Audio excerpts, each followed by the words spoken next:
시편 제43편입니다. 43편 외학 833면입니다.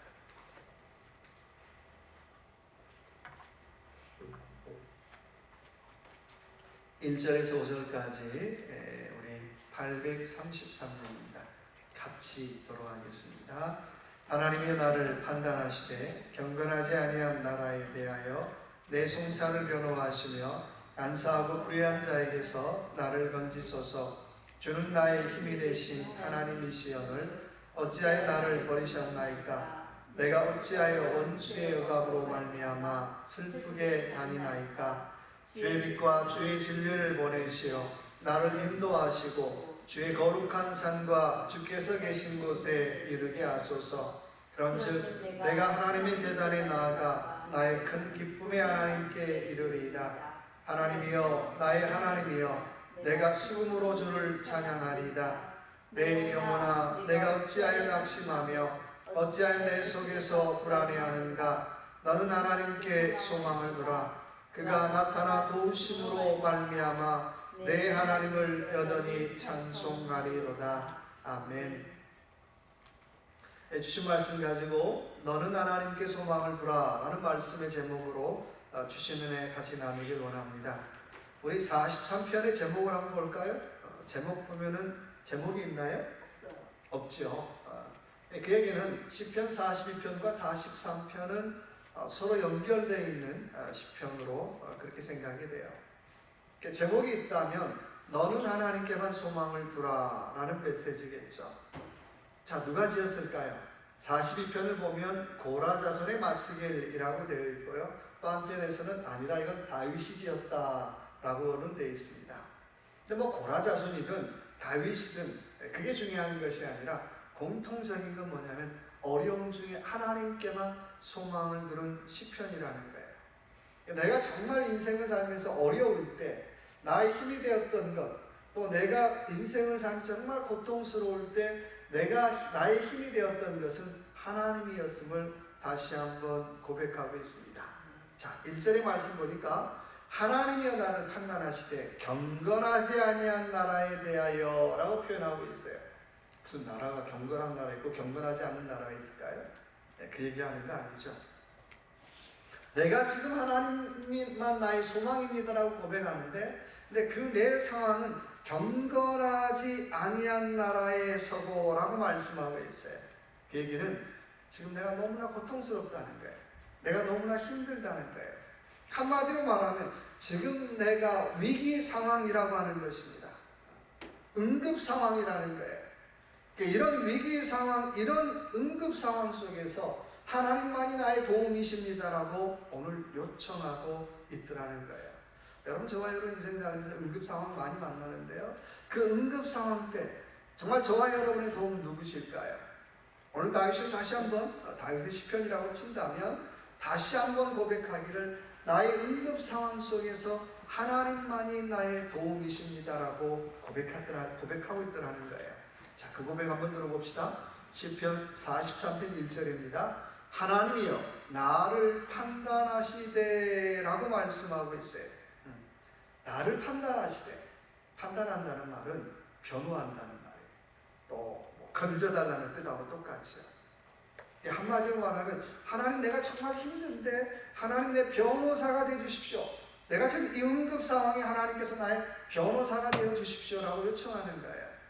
제가 미국에 살다 보니까 좀 집안에 한 사람 있으면 좋겠다고 싶은 사람 누굴까요? 변호사. 의사도 좋은데 이 변호사가 좀 나쁘게 생각하면 이게 다 진 재판도 변호사 잘 만나면 승리하더라는 거예요. 변호사가 누구냐에 따라서 그 재판에 승패가 달려있어요. 뭐 팩트냐 안 팩트냐 이건 그 다음 문제고, 저쪽 변호사를 보니까 만만치 않은 싸움인 것 같아. 그런 거잖아요. 똑같이 오늘 다윗은 하나님, 나의 변호사가 되어주십시오. 나의 재판관이 되어주십시오. 나를 변호해 주십시오라고 오늘 요청하고 있더라는 거예요. 참 그런 일 많잖아요. 법적인 문제에 걸리면 이때 좀 좋은 변호사 하나 있으면 좋겠다. 또 세상 말로 좋은 빽 있는 변호사가 있으면 좋겠다 그런 생각하잖아요. 지난번 얘기를 한번 했던 것 같은데요. 제가 초등학교 때 어머니가 과일 노점상을 하셨어요. 여름이 되면 여름 한복을 보잖아요. 여름에 이제 그 수박을 많이 팔아요. 수박을 뭐 1,000덩어리, 2,000덩어리 막 이렇게 받아서 팔아요. 2, 3일이 넘어가면 수박이 제가 넘는다 그러잖아요. 그 안에서 그냥 너무 푹 썩 익어가지고 이게 수박인지 뭔지 그렇게 되거든요. 하루는 어머니가 수박을 한 1,000덩이를 받았어요. 여기 한 덩이 그때 기억으로 한 2,000원 정도 했던 것 같아요. 뭐 날개도 치지 팔렸죠.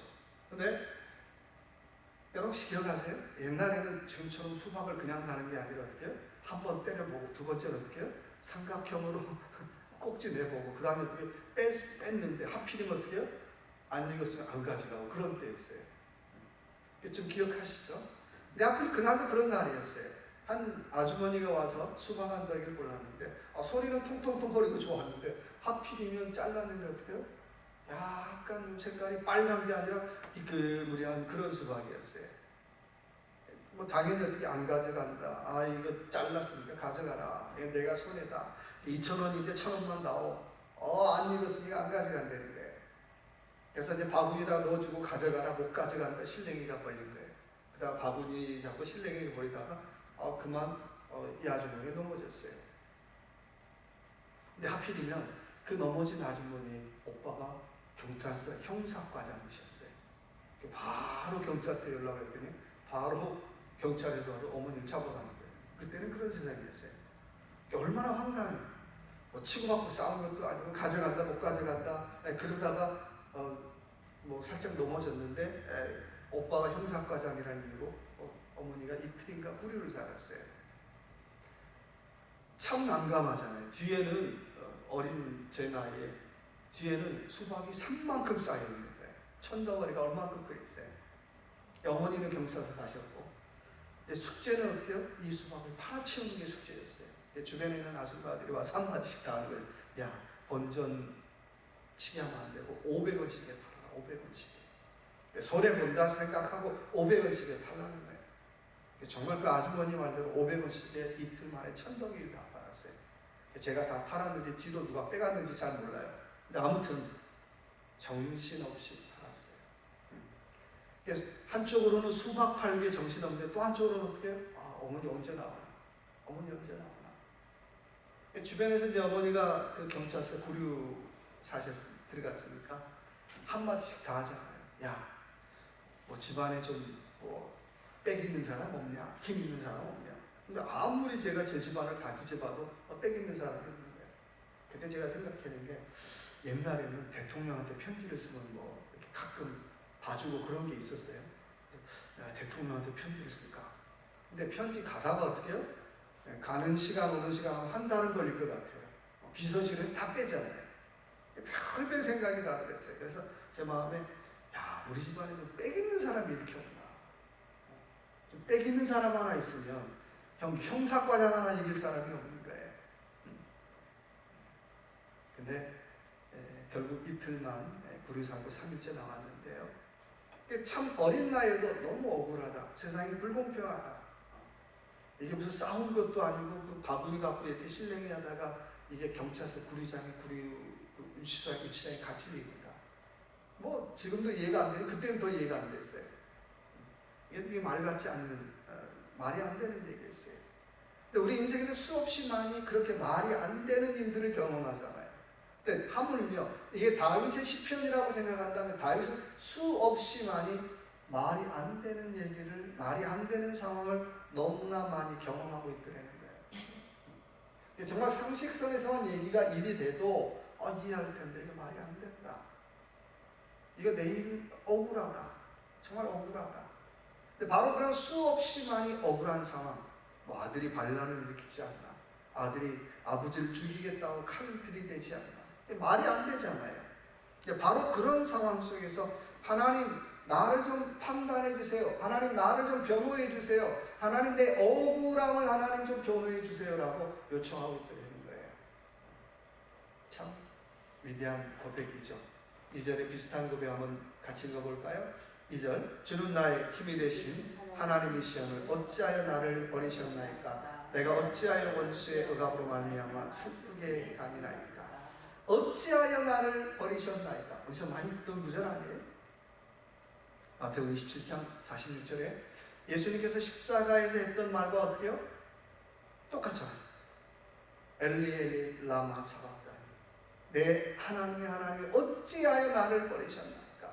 오늘 다윗도 똑같이 고백하는 걸, 어찌하여 나를 버리셨나이까? 어찌하여? 이 말은 그냥 나를 버렸구나 그런 정도가 아니라, 어찌하여 하나님 나를 버리셨나이까? 라는 얘기는 얼마나 고통과 고난이 심한가를 오늘 보여주는 때문에, 단순히 이 바구니 갖고 싸워서 억울한 그런 정도가 아니라 내가 너무너무 억울합니다. 내 자식이 반란을 일으키고 내 부하가 나를 죽이겠다고 덤비고 너무너무 억울합니다. 정말 그런 억울함 속에 오늘 2절 상반부에 보니까 주는 나의 뭐라고요? 주는 나의 힘이 되신 하나님이여를, 어찌하여 하나님 나를 버리셨습니까? 라고 고백하는 중에 어떻게, 그래도 주는 어떻게 해요? 나의 힘이 되신다라고 고백하고 있어요. 그래도 어떻게 해요? 하나님은 나의 힘이 되신다라고 고백하고 있어요. 참 멋있잖아요. 인생은 억울한 일을 경험하면 전부 다 어떻게 해요? 탓할 거리를 찾아요. 그 사람 탓, 환경 탓, 누구 탓, 누구 탓, 누구 탓. 누구 탓 다 한 다음에 어떻게 해요? 점점점 어떻게 해요? 자기 형편과 자기 처지에 푹 빠져요. 그게 사회학적으로 어디로 가는 거예요? 우울증으로 가는 길이죠. 점점 누구한테 집중합니까? 자기한테 집중해. 자기 문제에 집중해. 자기 형편에 집중해. 자기 처지에 집중하더라는 거예요. 그렇잖아요. 사회학적으로 우울증도 가만히 보면 누구한테 집중하는 거예요? 자기한테 집중하는 거죠. 나 불쌍해. 나 안 됐어. 내 처지가 안 됐어. 나만 손해보는 것 같아. 나만 바보 같아. 점점 어떻게 자기한테 집중하면 집중할수록 우울증으로 가는 거예요. 그래서 우울증 환자에게 뭐라고 처음에 진단하나요? 지금 일어나 쇼핑이라도 가십시오라고 진단하는 거예요. 그게 제일 좋은 해결책이라는 게 아니라, 지금 어떻게 자기 처지만 바라보던 그 눈을 들어서 어떻게 시야를 좀 다른 데로 돌리려는 거예요. 여러분, 신앙은 뭘까요? 지금 내 형편, 내 처지에 자꾸 주목하는 게 신앙 아니라는 거예요. 신앙은 어떻게 해요? 지금 내가 어려운 일을 당했어요. 어려운 처지가 됐어요. 어려운 환경이 됐지만 지금 내 처지, 내 환경, 내 이 처지에 자꾸 빠지는 것이 아니라 시선을 어떻게 해요? 누구한테? 하나님께 돌리는 게 신앙이라는 거예요. 오늘 다윗은 그 고백을 하고 있는 거예요. 나 너무너무 억울해요. 나 너무너무 힘들어요. 그런데요, 하나님은 나의 힘이 되십니다. 이 얘기는 뭐예요? 나는 나의 시선을 누구한테 돌리겠습니다? 하나님께 돌리겠다는 고백이에요. 여러분, 신앙이 참 위대하지 않아요? 똑같이 어려워요. 똑같이 힘들어요. 똑같이 저 정도면 죽을 것 같아요. 그런데요, 어떤 사람 멀쩡한 사람이 있어요. 신앙생활하고 똑같이 신앙생활한다고 하는데, 어떤 사람 나 시험 들었어요. 시험 먹었어요. 100점도 못 맞고 맨날 나 시험 그러고 달고 사는 사람이 있어요. 차이가 뭘까요? 지금 나의 시선을 어디에 두고 있느냐는 거예요. 지금 내 형편과 내 처지와 내 입장에만 자꾸 어떻게 시선을 고정하면 나는 날마다 시험 대학 입학도 아닌데 시험을 달고 사는 인생들. 근데 나의 시선을 하나님께로 두면 똑같이 고백하는 말이, 하나님은 나의 힘이 되십니다라고 고백하고 있어요. 우리 신앙생활하면서 그 인생의 문제를, 그 인생의 답을 빨리 찾는 방법이 있다면 시선을 누구한테요?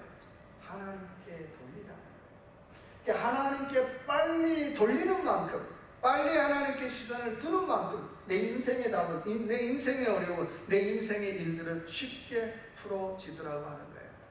여러분 해보셨잖아요. 내가 억울한 일 당하면 아무리 찾아서 그 사람 실컷 세상 말로 씹어요. 저 사람한테 또 열심히 씹어요. 좋아진 거 있나요? 내가 그렇게 세상 말로 뒷담화를 했으면 그 사람 사는 게 어려워야 되는데 멀쩡해요. 잘 살아요. 아무런 이상 없어요. 그렇잖아요. 거기에 시간 낭비하는 것이 아니라 빨리 하나님께로 돌아가라. 빨리 하나님께로 내 시선을 돌리라고 하는 것입니다. 시편 46편의 말씀 보니까 다윗이 똑같이 고백해요. 하나님은 나의 피난처시오, 환난 중에 만날 큰 도움이시오. 땅이 변하든지 산이 흔들려 바다 가운데 빠지든지. 여러분, 저 이 대목 보면서 참 재밌었어요. 물론 뭐 천재지변을 상징하는 말일 수도 있지만 옛날에도 어떻게 해요? 변하는 거예요. 뭣도 변해요? 땅이 변하든지 산이 흔들려 바다 가운데 빠지든지. 한마디로 말하면 인생의 모든 조건은 다 뭐 한다는 겁니까? 변한다는 거예요. 아, 목사님 그 사람 그럴 사람 아닌가? 변해요. 걱정하지 마세요. 변해요. 내 남편도 변하고 내 아내도 변하고 다 변해요. 안 변할 겁니다. 그런 거 없어요. 아, 변하는 게 당연한구나. 안 변하길 원하지만 변했구나. 그럼 내가 그 사람에게 어떻게 해요? 그 사람 붙잡고 있다가 나도 똑같이 어떻게 해요? 인간이 그 모양이야 꽈당 자빠지는 게 아니라 변할지라도 나는 누구를 어떻게 해요? 하나님만이 나의 도움이십니다라고 고백하는 것이 신앙이라고 하는 거예요. 여러분, 신앙은 자꾸 변하는 데다가 베팅하는 거 아니잖아요. 자꾸 변하고 흔들거리고 여기다가 뭔가를 베팅하는 것이 아니라 정말 변하지 않는 게 뭘까? 변하지 않는 게 뭘까? 가만히 보니까 변하지 않는 것에 내 마음을 두고, 변하지 않는 것에 내 물질을 두고, 변하지 않는 것에 내 시간을 드리는 것이 신앙이라고 하는 거예요. 우리가 살아가는 세상은 단 하루도 조용할 날이 없어요. 늘 시끄럽죠. 바깥이 안 시끄러우면 어디가 시끄러워요? 내 안이 시끄럽잖아요. 얼마나 시끄러운지 몰라요. 시끄러워요. 그런데요, 그럴 때마다 하나님은 나의 도움이십니다, 하나님은 나의 도움이십니다라고 고백할 수 있는 저와 여러분의 신앙 되시길 주님의 이름으로 축원합니다. 자, 그렇다면 하나님은 나의 도움입니다라고 하나님께 도움을 구하는 자에게 주시는 세 가지 선물이 있어요. 자, 첫 번째 선물입니다. 자, 3절 볼까요? 주의 빛과 진리의 진리를 보내시어 나를 인도하시고 주의 거룩한 산과 주께서 계시는 곳에 이르게 하소서. 자, 하나님은 나의 도움이십니다라고 고백하는 인생에 주는 첫 번째 선물이 뭐예요? 주의 빛과 주의 진리를 보내시오라고 말씀하고 있어요. 진리라는 말은 무슨 말일까요? 다른 말로 말하면 하나님의 약속이죠. 첫 번째 선물은 하나님의 약속을 선물로 주신다. 어떤 선물입니까? 오늘 3절에 보니까 주의 빛과 진리로 보내시어 나를 인도하시고, 한마디로 말하면 하나님이 나를 뭘로 인도하신다는 거예요? 빛으로 인도하신다. 빛으로 인도한다는 얘기는 이미 답이란 얘기입니까? 답이 아니란 얘기예요? 답이란 얘기죠. 나 인생의 이 문제에 답답했는데, 참 어두웠는데, 세상 말로 갑갑했는데 하나님께서 어떻게 해요? 빛으로 인도해 주셨다는 얘기는 이 문제가 해결되어졌다, 이 상황이 끌어졌다는 거예요. 이 일이 해결되었다는 거예요. 자, 어머니 얘기 다시 한번 할게요. 어머니가 이제 구치소에 유치장에 들어갔잖아요. 제가 그때 할 수 있는 게 뭐가 있겠어요? 그래서 교회 가서 기도를 했죠. 근데 마침 이제 소식 듣고 온 집사님들이 같이 기도하는 거예요. 늦게 가서 기도하다가 졸다가 그랬는데 2일 만에 풀려났어요. 제 기억에 경찰서가 지금은 들어가기가 좀 쉬운데 옛날에는 경찰서 함부로 들어가지 못했어요. 딱 입구 앞에서도 어떻게 해요? 지키는 사람도 있고 함부로 못 들어갔어요. 제가 바깥에서 어머니를 기다리는데 경찰서 문이 쫙 열리는데 제 상상에 천문이 열리는 것 같았어요. 이제 됐네. 어머니가 나오니까 됐네. 하나님이 응답하셨네. 마찬가지죠. 저와 여러분 인생에도 수없이 많이 그런 일들이 있어요. 정말 답답하네. 가정일, 직장일, 교회일 참 답답하는데 우리가 늘 기억해야 될 것은 사람 보면, 사람에게 초점 맞추면 하나님의 답을 구할 수 없다는 거예요. 그러나 하나님 앞에 도움을 구할 때에 오늘 첫 번째 약속, 하나님이 어떻게 해요? 하나님이 빛으로 저와 여러분을 인도해 주시는 줄로 믿습니다. 교회 이전 문제 얼마나 답답해요. 그제도 계약이 또 하나 깨지긴 했지만 그때마다 하나님 어떻게 할까요? 우리 형편 아시잖아요. 우리 처지도 아시고요. 근데 그때마다 우리가 낙심하기 전에 그래도 다시 한번 하나님 도와주세요. 하나님을 나의 도우심으로 고백할 때에 하나님께서 교회 이전 문제도 빛으로 은혜로 인도해 주실 줄로 믿습니다. 또 하나의 약속은 오늘 3절의 말씀 보니까 주의 거룩한 산과 주께서 계시는 곳에 어떻게 해요? 이르게 하소서라고 말씀하고 있어요. 지금 참 어려운 때잖아요. 다윗의 시편이라고 얘기한다면 압살롬이 반란 일으키는 그런 상황이에요. 그런 상황 속에 오늘 다윗이 고백하는 말은 주의 거룩한 산에 이르게 하소서. 이 말이 무슨 말이에요? 어렵잖아요. 쉬운 말로 말하면 하나님과 교제의 감격이 회복되길 원합니다. 하나님 만나 어떻게 교제가 회복되길 원합니다. 좀 더 쉬운 말로 말하면 하나님, 내가 예배의 감격이 회복되길 원합니다. 내가 기도의 감격이 회복되길 원합니다. 내가 찬양할 때마다 찬양의 감격이 회복되길 원합니다라고 하는 고백이에요. 요즘 손녀딸한테 하는 기도가 있어요. 블레스 블레스 블레스. 남들이 뭐 아유 목사님 무슨 뭐 주문 외워요? 그게 아니라 정말 진심을 담아서 이 아이가 나한테 있는 기간 동안 내가 꼭 한 10만 번 정도만 블레스를 해주면 좋겠다. 블레스 건강을, 블레스 지혜를, 블레스 친구를, 블레스 인내를. 근데 그거 할 때마다 어떻게 해요? 저도 마음이 긍정적이 돼요. 저도 블레스 하는데 막 성질 팍 되겠어요. 안 되잖아요. 미운 마음이 들어가도 다른 사람을 향해 미운 마음이 들어가도 어떻게 해요? 블레스 하면 어떻게 해요? 또 편안한 마음이 생기는 거고. 여러분 한번 해보세요. 주문이라 그렇게 생각하지 말고요. 진심을 담아서 블레스. 하나님께서 나를 대하는 마음, 내 사업장에 가서도 블레스, 내 종업원들 보고도 블레스, 블레스, 블레스, 블레스. 뭐 저는 그냥 하고 다녀요. 쭝얼쭝얼하고 다니니까 참 이상하다. 미신이라고 생각하지 말고요. 진심을 담아서 내 자녀를 향하여도 블레스, 내 몸을 향하여도 블레스. 하나님 아버지의 마음을 한번 해버리니까 그럼 내 마음이 편해지고요. 내가 힘이 나는 거예요. 오늘 다윗이 두 번째로 주시는 하나님의 복은 주의 거룩한 산이 이르게 하소서. 내가 좀 예배의 감격이 회복되기를 원합니다. 예배의 감격이 회복된다는 얘기는 예배의 감격이 회복될 때에 감사가 회복되고, 감사가 회복될 때 은혜에 대한 고백과 간증이 회복되어지더라는 거예요. 내가 아무리 신앙이 좋으면 뭐하겠어요? 내가 예배를 아무리 잘 드리면 뭐하겠어요? 정말 삶 속에 감사가 하나도 없다면 그건 뭐 제가 봐도 예배 아니잖아요. 그건 어떻게 해요? 주문하고 연불하고 다를 게 하나도 없다는 거죠. 정말 하나님 앞에 예배를 잘 드렸다면 내 생활 속에 감사와 은혜가 회복되어지는 거예요. 이게 틀림없이 성질날 일인데, 이거 틀림없이 화날 일인데 어떻게 해요? 어느 날 보니까 화도 안 내고 넘어가요. 틀림없이 이거 속상할 일인데 어느 날 보니까 웃고 넘어가요. 미쳐서 그런 게 아니라 오히려 그 일을 감사로 은혜로 고백하더라는 거예요. 하나님이 약속이라는 거예요. 자, 또 하나 하나님의 도우심을 구하는 자에게 주시는 두 번째 복은요, 4절 볼까요? 그런즉 내가 하나님의 제단에 나아가 나의 큰 기쁨의 하나님께 이르리이다. 하나님이여, 나의 하나님이여, 내가 수금으로 주를 찬양하리다. 자, 두 번째 주시는 약속은 하나님은 뭐 한다고요? 찬양하게 하신다는 거예요. 뭘로요? 수금으로. 뭐 기타 비슷한 악기죠. 지금이야 기타가 흔하지만 옛날에는 어떻게 굉장히 귀한 악기잖아요. 수금. 조그마한 수금. 근데 말씀 보니까 4절의 말씀 보니까 내가 하나님의 제단에 나아가 나의 큰 기쁨의 하나님께 이르리이다.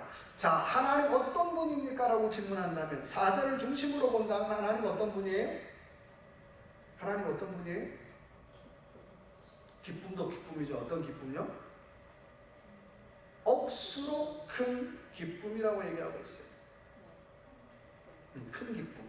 옛날 성경에는 지극한 기쁨. 이걸 그대로 한문으로 번역하면 뭐라고 표현합니까?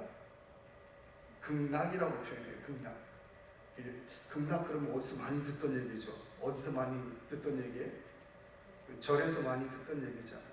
좋은 거 다 가져갔는데 그 극락이 아니고 오늘 본문 말씀 보면 하나님 어떤 하나님이십니까? 극락의 하나님이라는 거예요. 큰 기쁨의 하나님. 큰 기쁨의 하나님. 저와 여러분의 삶이 저와 여러분의 삶이 기뻐할 수 있는 이유가 있다면 어떤 하나님이기 때문에 내가 믿는 하나님이 큰 기쁨의 하나님이기 때문에 그렇잖아요. 큰 기쁨의 하나님이기 때문에 나도 기뻐할 수 있다는데 우리가 찬양을 하든 기도를 하든 뭘 하든 간에 중요한 것은 뭐가 있어야 될까요? 기쁨이 있어야 돼요. 기쁨. 여러분 늘 기억하시게요. 내가 기쁨이 없으면 스탑하라는 거예요. 기쁨이 없으면. 기쁨이 없으면. 그래서 늘 질문을 해요. 내가 목회를 언제 그만둬야 될까요? 정말 기쁨이 없을 때. 이거 뭐 저기 잠깐 어떻게요? 뭡니까? 그 슬럼프에 빠질 수도 있겠죠. 근데 정말 어떻게요? 이 기쁨을 잃어버린 지 몇 년씩 지나간다. 이게 문제가 되는 거죠. 그럼 뭘로 신앙생활 할까요? 뭘로 목회할까요? 옛날 했던 스타일이에요. 옛날 했던 세상 말로 가다가 얼마나 신앙생활이 슬퍼요. 그건 신앙생활 아니죠. 그렇잖아요. 종교생활이잖아요. 근데 남들 보기 다 똑같아요. 별로 문제 없는 것 같아요. 근데 내가 정말 신앙생활을 하고 있습니까? 종교생활을 하고 있습니까? 질문해 볼 때 내가 이 안에 정말 큰 기쁨이 있느냐는 거예요. 큰 기쁨이 있다는 게 감동이 있고 감사가 있고 감격이 있을 때 그건 신앙생활이에요. 근데요, 똑같이 하는데 똑같이 봉사하고 똑같이 하는 것 같은데 그 속에 감동이 없고 감사가 없고 감격이 없다면 그건 뭐예요? 종교생활이에요. 종교생활. 그게 목회도 마찬가지고 다 마찬가지예요. 남들 보면 대단한 목사님 기도도 잘하고 설교도 잘하고 다 잘하는 것 같아요. 근데 그 속에 정말 하나님의 큰 기쁨이 있느냐는 거예요. 없으면 종교생활이 됩니다. 제가 목사님한테 종교생활 하지 마세요 그러면 어떻게 해요? 열받을까요? 네가 뭔데 당신이 뭔데? 심각하게 한번 들어야 돼요. 내가 종교생활을 하는가 신앙생활을 하는가 별로 표시가 안 나요. 오히려 종교생활을 하는 사람이 더 신앙생활을 잘하는 것처럼 보여줄 수 있다는 거예요. 근데 나는 알잖아요. 나는. 그리고 정말 신앙생활하는 사람이 볼 때는 어떻게 해요? 알아. 안 느끼면 참 좋을 텐데 안다. 저 사람은 종교생활.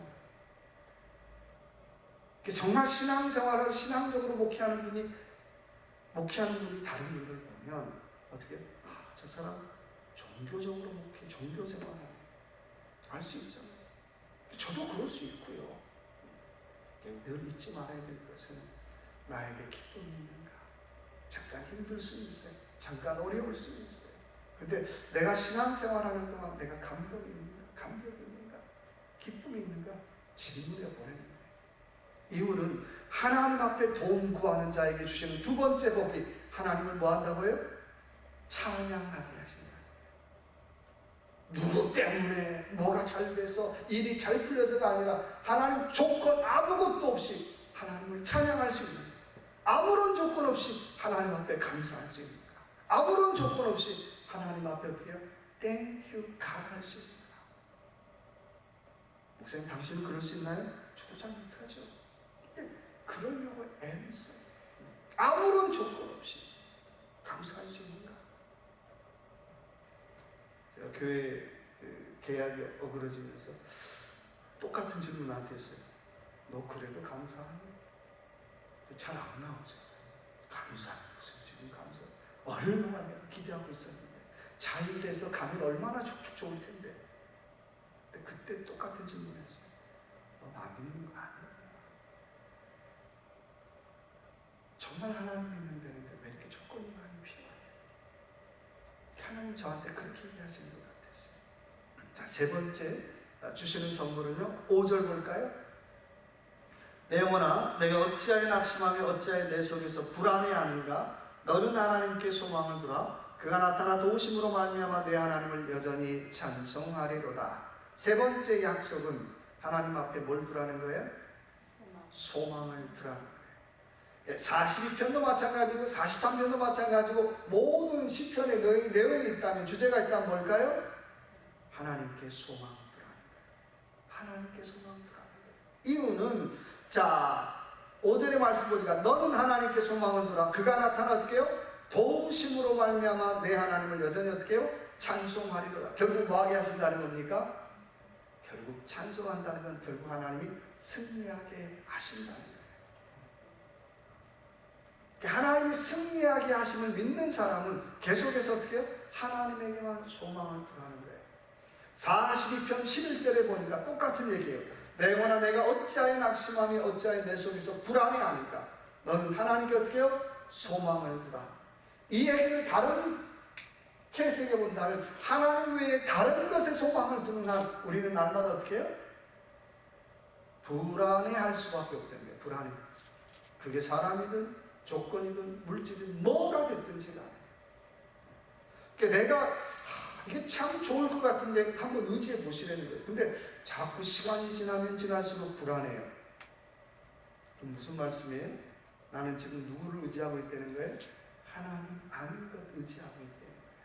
그러니까 내가 하나님 아닌 것 의지하는 순간 나는 자꾸 어떻게 해요? 불안해할 수밖에 없어요. 그게 신경증의 시작이잖아요. 왜 신경증이 생길까요? 하나님 아닌 것을 자꾸 관심을 두고 의지하고 힘을 주고 기대니까. 근데 말씀 보니까 어떻게 해요? 너는 하나님께 소망을 둘 때 하나님이 내 인생을 어떻게 해요? 찬송하게 하시리라. 원하기는 오늘 저와 여러분의 삶 속에 저와 여러분을 힘들게 하는 존재가 누굴까요? 형편이 무엇입니까? 근데요, 다른 것에 소망 두지 마시고 다시 한번 하나님께만 소망 두시기 바랍니다. 아무리 그것이 좋아도요, 내가 거기에 소망 두는 순간 불안해할 수밖에 없어요. 물질 불안해요. 조건 불안해요. 심지어 교회도 불안해요. 근데 이 모든 것들을 지킬 수 있는 키가 있다면 누구에게만? 하나님에게만 소망을 두는 그런 저와 여러분의 삶이 되시길 주님의 이름으로 축원합니다. 같이 한번 기도합시다. 기도할 때 하나님, 내가 하나님의 약속을 선물로 받기를 원합니다. 내가 하나님 찬양하게 하시고 다시 한번 하나님께만 소망 두며 살기를 원합니다라고 이 시간 주여 한번 외치고 같이 한번 통성으로 같이 한번 기도하겠습니다.